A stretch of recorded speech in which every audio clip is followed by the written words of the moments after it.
Here at the Burgerspital, a famous sanatorium in Basel in Switzerland, surgeons, physiologists and students assemble to investigate the strange case of Mirin Dajo.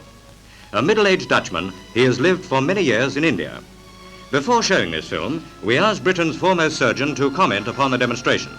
His explanation was given in the presence of Chaplain Pincher, Daily Express science correspondent.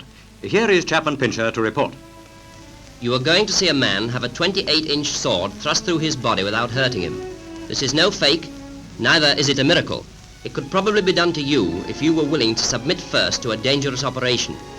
My authority for saying this is one of our most distinguished surgeons who saw the film with me. He explained it all this way. Years ago, Indian mystics showed Dajo how swords could be passed through their bodies without causing injury. They persuaded him to let them experiment. A thin round sword was pushed through his skin between the ribs low on the left side. This would hurt, but Dajo had probably been hypnotized. There must have been some loss of blood too. By careful manipulation of the sword, it could be worked further into the body so that the point missed most of the vital organs. Then with a quick thrust, the liver could be pierced and the sword pushed through between the ribs of the other side. Now all this would be very risky. There would be considerable bleeding, and Dajo must have been ill for several weeks after the operation, for it is clear that the sword does pass through the right lobe of the liver. But once the wounds had healed, a straight path of insensitive scar tissue would be formed. A sword thrust carefully along this path would cause little pain or bleeding because there are no nerves or blood vessels in scar tissue.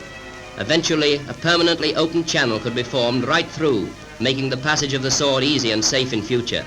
This explains why the sword is always inserted in the same places and by the same man. Those are the facts and a scientist's explanation.